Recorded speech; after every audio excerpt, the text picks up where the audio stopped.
second.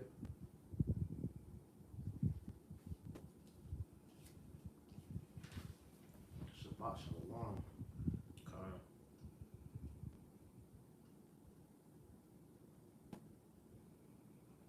I'm actually start with the word. Con. Saying we live, but it's not coming up. Alright, we good. Con. Hey, shalom, shalom. Shalom. Anakna waha aibar sha'ala walakim la'atam. Call Shabawai Baharcha Wakakshaw Yahweh Bahasham Yahweh Shah Ma'ama. Hey, with the Hebrew Israelites coming to you week in and week out through the spirit and power of Yahweh Bahasham Yahweh Shah to preach to you so-called Negroes, Latinos, Native Americans, Haitians, and Israelite foreigners. Repent ye, for the kingdom of heaven is at hand. First and foremost, before we get started, we're going to go ahead and say, Call Yahweh Bahasham Yahweh Shah Bahasham. Hey, double honor to the elders and apostles of great muscle that told us truth and rule well, and much respect to you brothers that are Christians, truth with all righteousness. As it said, shalom, shalom, Shalom. So pretty much we're just going to go into a Hadabar Shalom, which is the word of the day. Going into Zion, which is Tazayawan by Baryath in the Hebrew. I'm going to go ahead and get it. It says Tazayawan, which we got written right here is Tazah, Yah, Wa, and a Na. And the Wa and the Na is going to be connected. It says Tazayawan, signpost, monument, market. It says a monumental or guiding pillar, sign, title, waymark. It says a sipis, a pillar, so called from its being set up, erected. It says it comes from the root word tazah. Then it says whether septural, and it says or to shew the way. All right. So I want to get the definition for monument. All right, and it says it's a common definition. It says a statue, building, or other structure erected to commemorate a famous or notable person or event.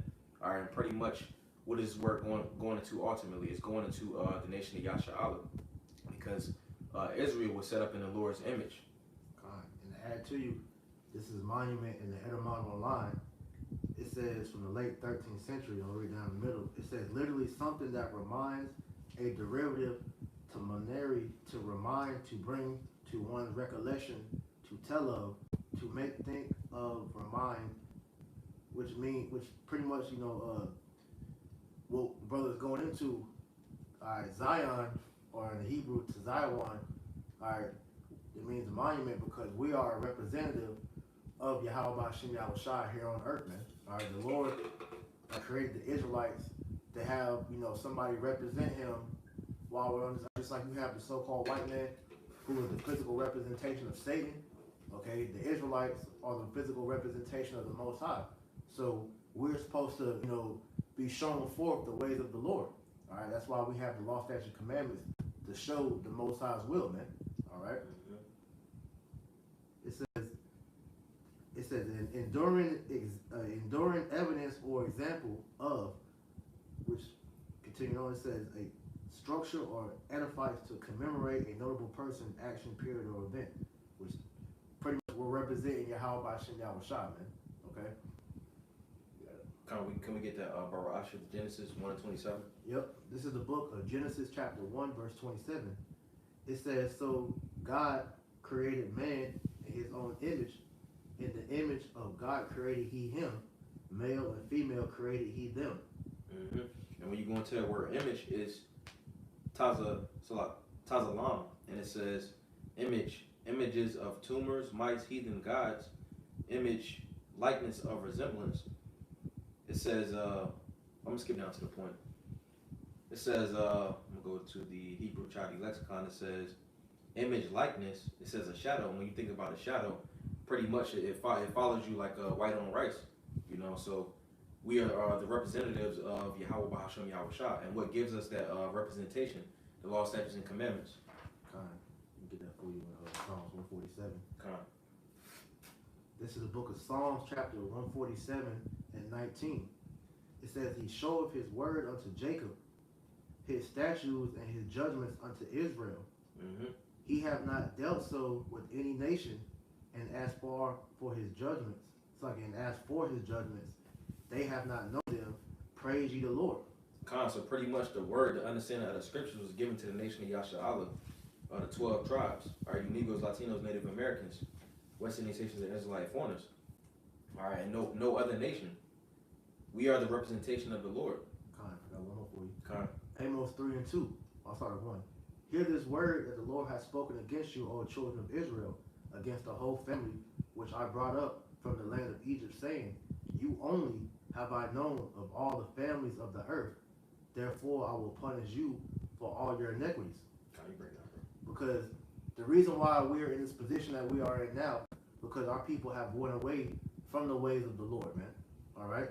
So, because we are supposed to be following the ways of the Lord, because that's our heritage. The law, statutes, commandments is our standard that we're supposed to be abiding by. Since we went away from that, the Lord has punished us for our iniquities by giving us into the hand of our enemies, man. Mm-hmm. All right? And we are still suffering the effects of the curses because of our disobedience to this day, man. Mm-hmm. We're at a point in time now where the Lord is bringing us back to remembrance of who we were as a people, or who we are as a people. And he's giving us everything back, giving us our heritage back, giving us our language back, giving us the names of our power back. And so this is us coming back into the knowledge of knowing that we are Hebrew Israelites, man. Mm-hmm. I'm going to get the other definition, common definition. Mm-hmm. That definition was waymark. Could you get the etymology, bro, Sean? Board. Waymark? Waymark? Con. This is waymark common definition. It says, a mark or a sign on a route in the countryside to show the way to people who are walking. Let me get another one. It says the meaning of waymark is an object serving as a guide to someone traveling. So pretty much Yasha'Allah, and more specifically going to the kingdom, the other nations are going to follow after our ways. You know, because going into the name to Zion, we're going to be that monument. We are that monument. You see, and more so in the kingdom. Let's get where you go ahead get that. It doesn't have a etymon. Doesn't. But what'd you read off of? What's the site? It was just a definition. God, because what I'm seeing, some dictionary.com, a symbol or signpost marking a route of a footpath. Mm-hmm. And then it says from Bible32.com, what are the waymarks in the Bible? It says waymark. It says a sign or guiding mark on the highway. So I mean, Mm-hmm. you know. It's pretty much like when you go on like the interstate, it'll say you're this far from this particular destination. Mm-hmm. Pretty much guiding you to where you should be at. So what it's called for? Micah 4 verses 1 to 2. This is the book of Micah, chapter 4, verse 1. It says, but in the last days it shall come to pass that the mountain of the house of the Lord shall be established in the top of the mountains, and it shall be exalted above the hills, and the people shall flow into it. Pretty much going into the kingdom.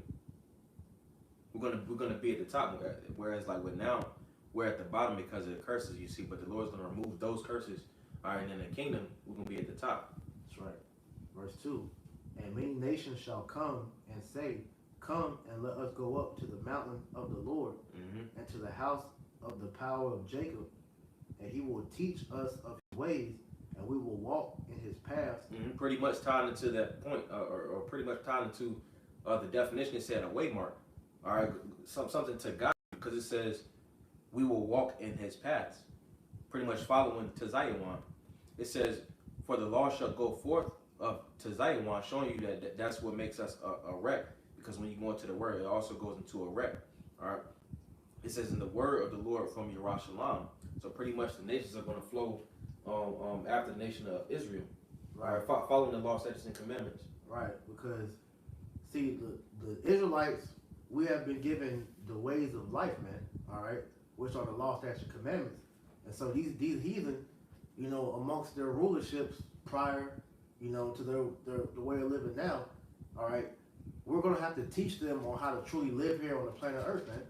Because amongst their own beliefs and their own customs, they're not living correctly, man. This is why you having, you know, these Moabites, for example, all right, they're pretty much destroying the ecosystem because of their, you know, their diets, you know, under their culture, okay.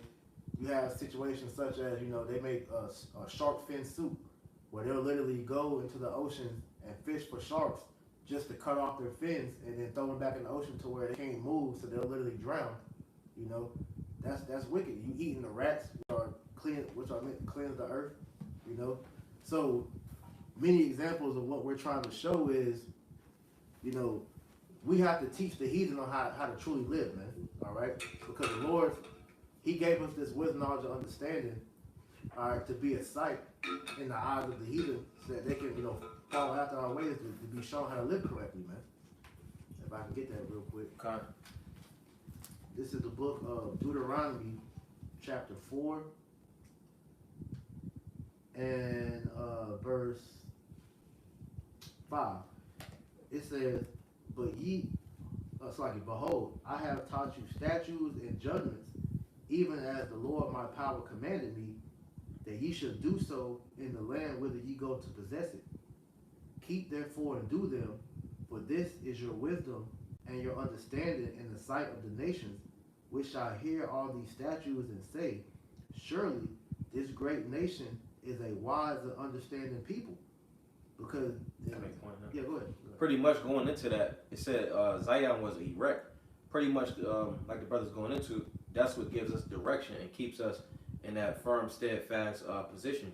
Right, and that also calls the nation to look at us with great reverence, man. Mm-hmm. Because you look at the ancient forefathers of old, all right, the sons of God, all right, they were you know, revered. That's why in Genesis, I think that's what chapter 4, it goes into the giants. You know, that word giants is not talking about, you know, the Nephilim. You know, it's talking about the fallen ones, because we were great in stature. All right, the nations looked at us as a notable people, you know, because we were one with our power. Okay, so it says, keep therefore and do them, for this is your wisdom and understanding in the sight of the nations, which shall hear all these statutes and say, surely this great nation is a wise and understanding people. For what nation is there so great, who have the Most High so nigh unto them, as the Lord our power is in all things that we call upon him for? And what nation is there so great, that hath statutes and judgments so righteous as all this law which I set before you this day? All right, so the nations, they're going to revere us again when we're in the kingdom of heaven, man. This is why, going back to Micah 4 and 2, it says that many nations shall come and say, just like it shall say, come and let us go up to the mountain of the Lord, and to the house of the God of Jacob, and he will teach us of his ways, and we will walk in his paths. For the law shall go forth out of Zion, and the word of the Lord from Jerusalem. So the nations they're gonna be drawn to us, man, because they're gonna want to be, you know, taught the ways of wisdom. Like how when the Queen Sheba, when she came out to seek the wisdom of Solomon, you know, and she was astonished because she thought the doorman, because he was decked out. She thought that was Solomon, man. All right, so just off of the presence of the Israelites, man, from the lowest Israelite, all right, the nations are gonna want to be around us, man. What Scripture talk about, they're gonna give us their children, all right, their wives as concubines, man, their sons as servants to serve us, just so they have a reason to be around us, man. But like I said, we're gonna be teaching the nations the ways of the Lord, because under the Israelite kingdom, all nations will serve Yahweh Shai in that day, man. And like I said, they're gonna look at Israel as being, you know, back in the eyes of the Most High again. When they see Israel, they're going to see the God of the Bible, man. You know, the God of the universe. That was pretty much it. Let's share something. One more. Yeah, Deuteronomy 7. Because at the point being that 7 and 6. Okay. All right. What makes us such a great people is because the Most High, he said he made us holy, man. All right. That word holy goes into separate. So we're not equal like the world is trying to push to nobody. We're actually above all you. Like I said, he made us to be above all nations on the earth, man. You got it. This is the Barium, also Deuteronomy chapter 7 and verse 6. It says, for thou art an holy people unto the Lord thy power. The Lord thy power hath chosen thee to be a special people unto himself above all people that are upon the face of the earth. Right. He said he made us to be a holy and special people.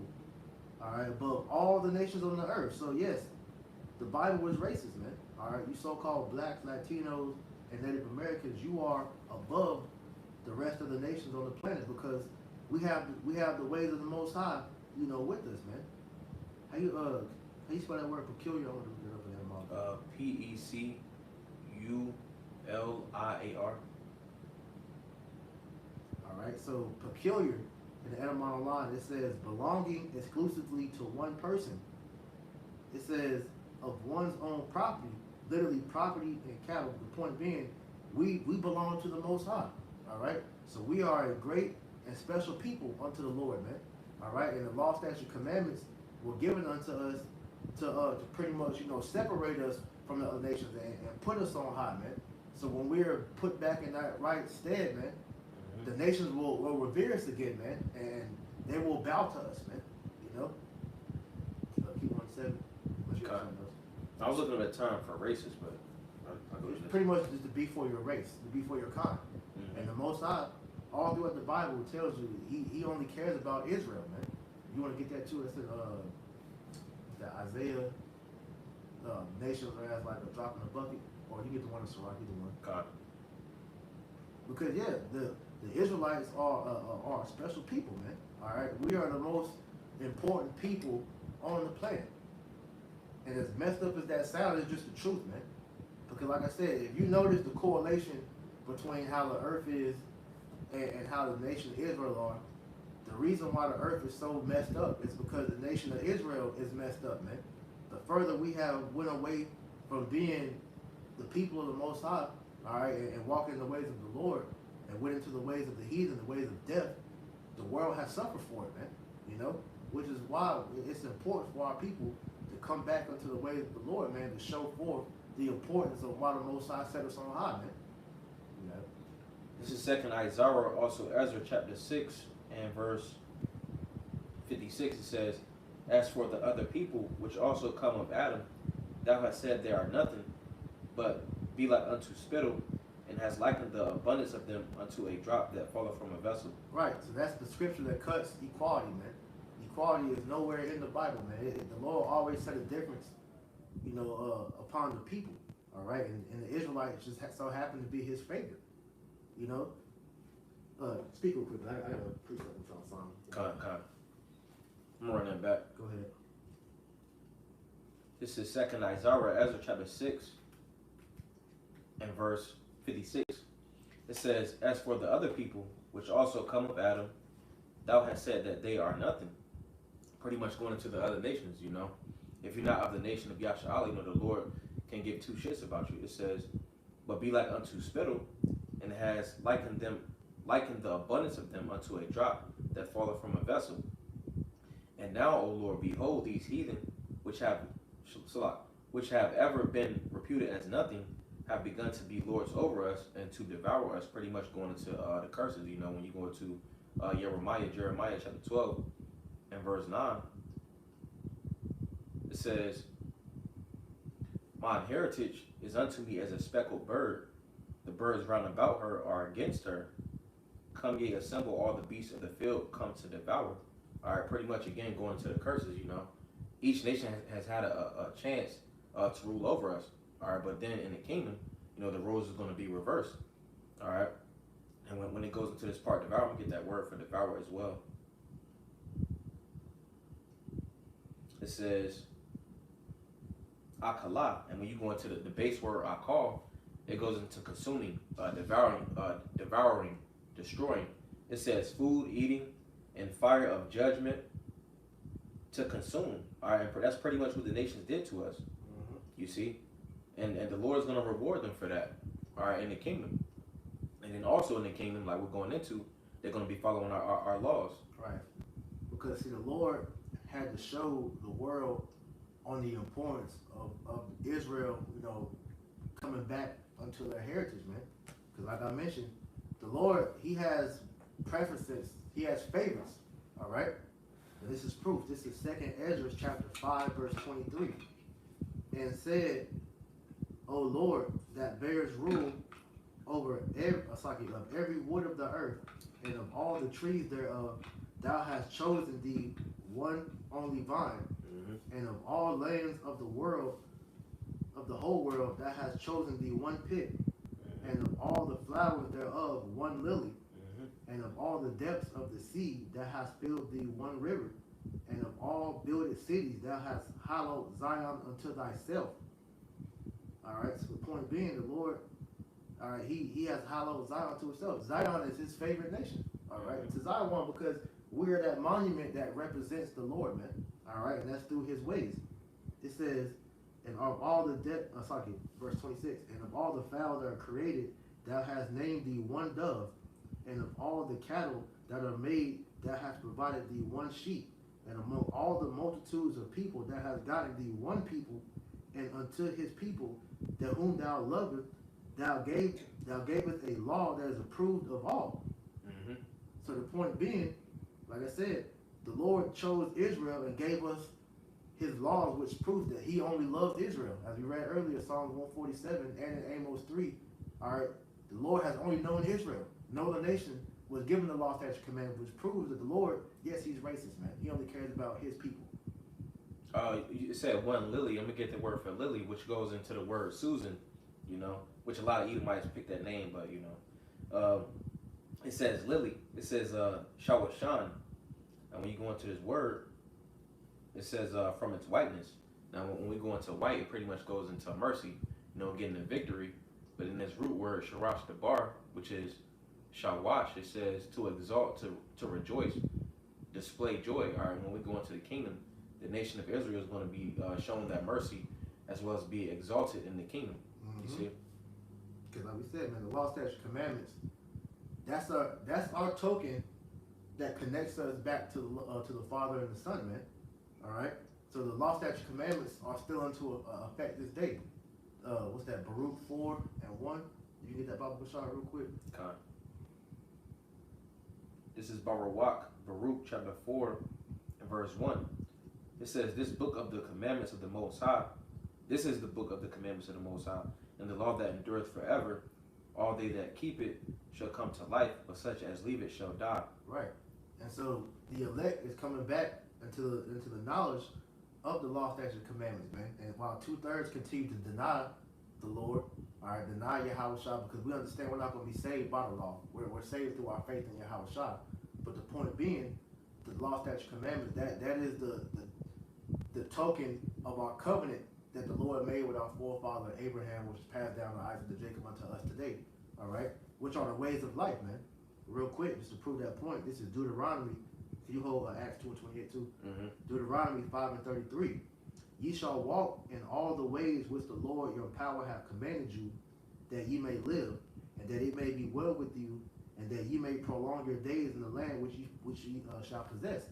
So, as of right now, we know that we can't keep the law, statutes, commandments perfect, but through our faith in Yahweh Shai, all right, we understand that we have been given back the ways of life, man, because Yahweh Shai was that mediator, all right, the mediator to pretty much bring us back to the Father. And so our faith in Him is what brings us back, you know, to salvation, to everlasting life, man. He's the key, all right. You said 2:28. Kind. This is Acts chapter 2 and verse 28. It says, "Thou hast made known to me the ways of life. Thou shalt make me full of joy with thy countenance." Right, and what's that talking about, man? All right. First, it said that has made me known to the ways of life, because we have been given our heritage back, which is the words of Yahweh Shem Yahweh Shai. All right, we have been brought back to our power. We've been given our identity back. All right, we have been given the tools that we need to get through to salvation, which number one is through Yahweh Shai. John chapter 10 tells you that, man. The Lord He's the door. He's the way into everlasting life, man. All right, and by His teachings, all right, telling us to repent and seek the Father. Okay, we are reclaiming that glory that was stripped from us, man. All right, like what's that in Hosea, when the Lord said that thou shalt call his son Lord me. Come get up. Yeah, Bible Shah. And we just go in the spirit now, but this is just showing you the how we're being brought back into being that monument, you know, getting our name back to Zion, man. All right, that shame is going to be taken off of us, man. This is Hawashah, also Hosea chapter 1 and verse 9. It says, Then the Most High, then said the Most High called his name 𐤑𐤉𤅅, which is not my people. For ye are not my people, and I will not be your power. So because of our iniquity, the Lord, he turned his back on us, man. He stripped us of our heritage, man. But we're in a time now to where the Lord, he's bringing that back, man. You know what that said? Where it says, "Put on our beautiful garments." That's what Isaiah 53. 52. Get that real quick, Baba Bashar. Because now we're in the process of the elect coming back, and through the elect, the monument is being shown again, man. All right. This is Yeshaya, Isaiah chapter 52 and verse 1. It says, "Awake, awake, put on thy strength, O Zion, put on thy beautiful garments, O Yerushalayim, the holy city." And what's our strength, man? All right, the law, statute, commandments, the ways of Yahweh Bashim Yahushai, man. Our faith in Yahweh Bashim Yahushai, man. All right, so we're putting back on our covering, man. All right, that the beautiful garments is wisdom, knowledge, understanding. All right, which separates us from the rest of the world, man. You know, so Zion is being beautified again by us coming back into the remembrance of who we are as being Yasharallah, man, the sons of the power, man. All right, the sons of God, who the world will see us as when the Lord, returns and changes us from these vile bodies into those new celestial bodies, man. You know. This is out. Go ahead. It says, "For henceforth there shall no more come into thee the uncircumcised and the unclean." Must be one. Kind of pretty much because in the kingdom, we're going to have those perfect bodies. Verse 2, "Shake thyself from the dust, arise and sit down, O Yerushalayim.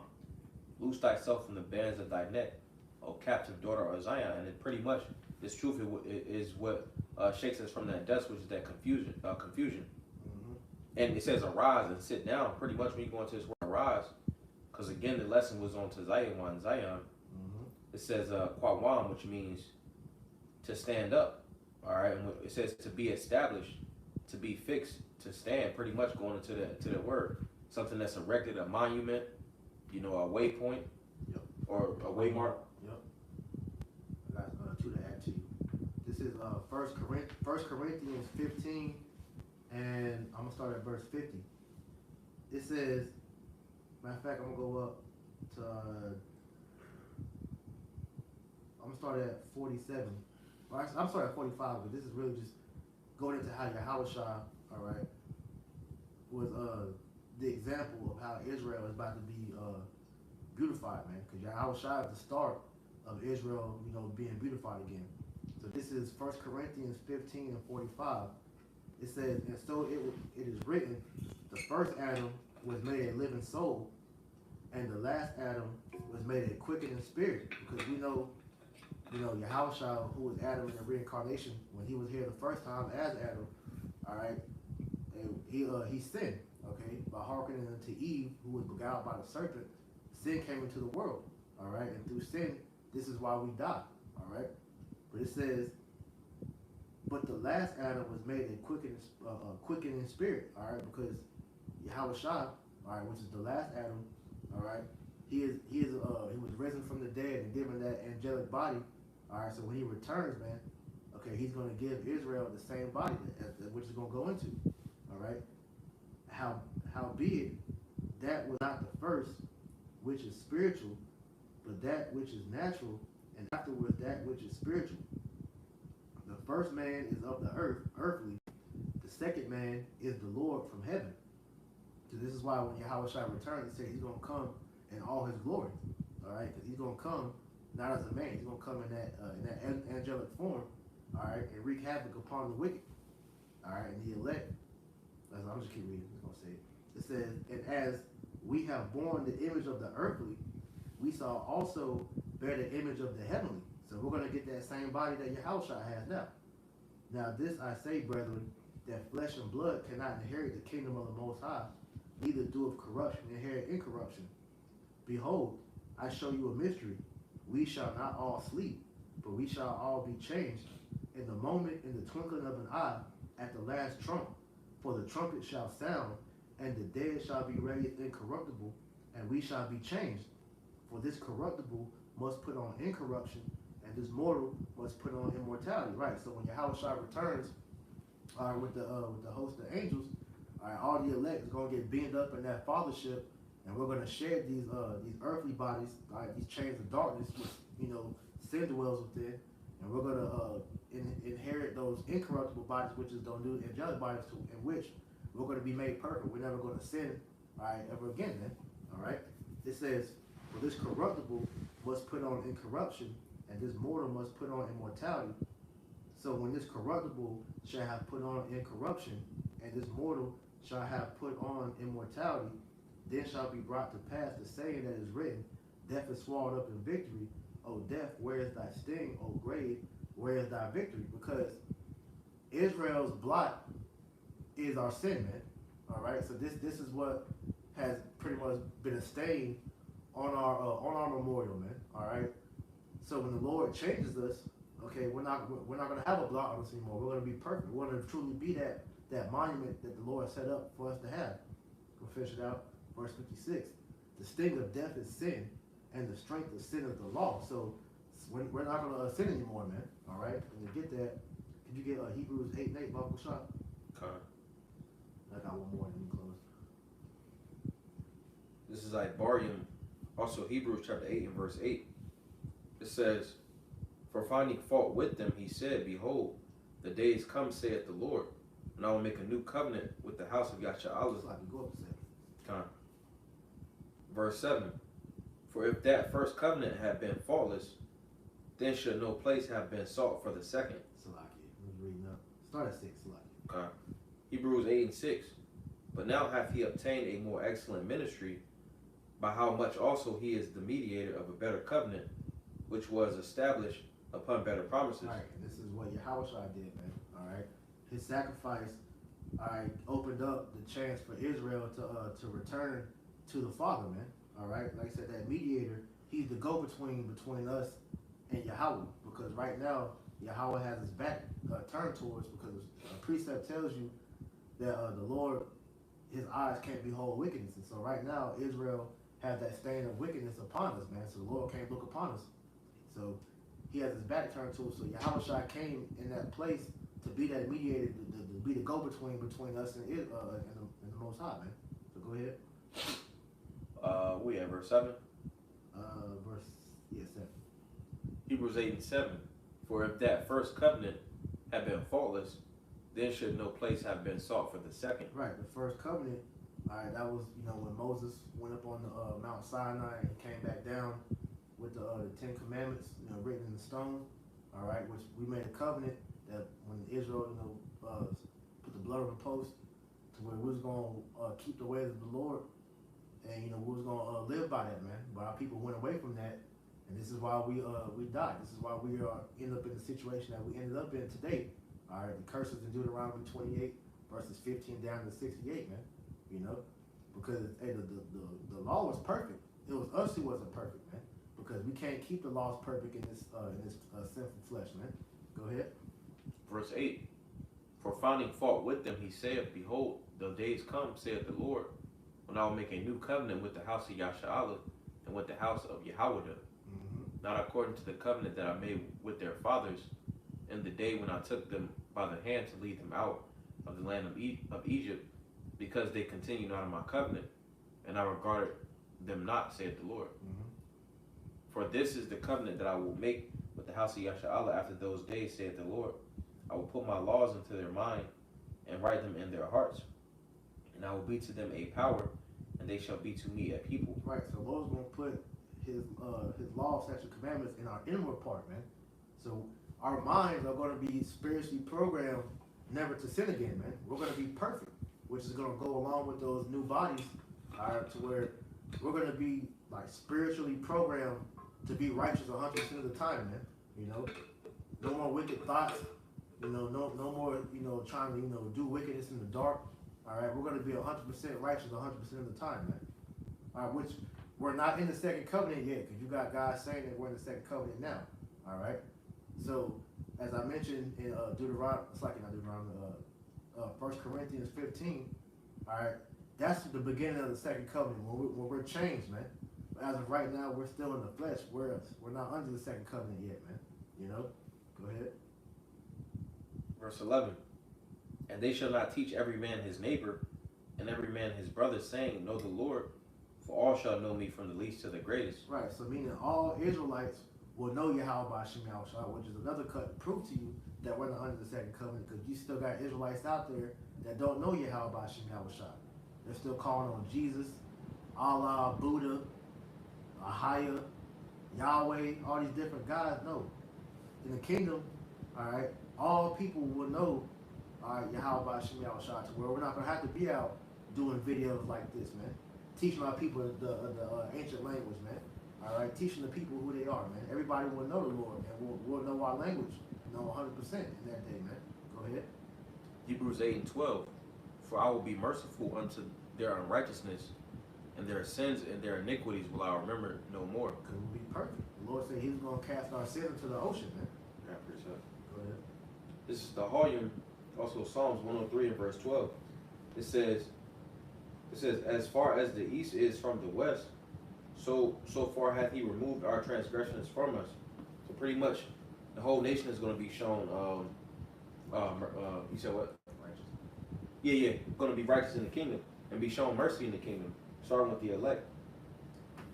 I got that for you. This is Isaiah 60 and 21. Thy people also shall be all righteous. They shall inherit the land forever. The branch of my planting, the work of my hand, that it may be glorified. How you got it? Kind of. So like you just said, man, the Lord said all His people shall be righteous, man.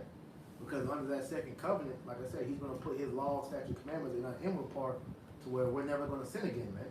So we're going to truly be that monument, the show forth Yahweh Shem Yahushua, man. Our people will be praising the Lord daily. All right, we won't be giving our glory unto another God, man. Yahweh Shem Yahushua will get all the praise, all the honor, all the glory, man. The whole world will know Yahweh Shem Yahushua because of Israel, and they will come seeking us out to know the Lord through us, man. You know, that's how we will show forth our reverence to the Most High. That's how He's going to beautify to Zion in the earth, man. All right. You want me to finish it up? Verse 13. Yeah, go ahead. This is like Barb, Hebrews 8:13. It says, in that He saith, a new covenant He hath made the first old. Now that which decayeth and waxeth old is ready to vanish away. Yeah. So the point being, hey, we're gonna be changed, man. We're gonna be perfect, you know. And like I said, that's going to show forth Yahweh Shem Yahushua, glory in the earth. When Israel was seen in the earth, they will know Yahweh Shem Yahushua through us, man. That's the point. All right. So to Zion, man, monument. All right. That's the Hebrew word for the day, man. All right. And this is one of the many reasons why returning to your heritage is important, man. Knowing exactly what being a Hebrew Israelite is about, man. Okay. Hey, so I don't want to run to Zaza by Nayapad, Lord's will. That was a beautiful application to the spirit. While I don't want to run to Zaza, Atham, Yash Lai Latawab, Lord's will. You all have a good day. Hey, we're going to go ahead and close it out by saying, Karbalai Allah, Yahweh, Hashem, Yahushua, Hashem, Kakodash. Hey, double honors to the elders and apostles of great millstone that tell us the truth and rule well. And much respect to you, brothers, that pushing the truth with our righteousness and sincerity. Shalom, shalom. Shalom, Shabbat Shalom. Lai Latawab.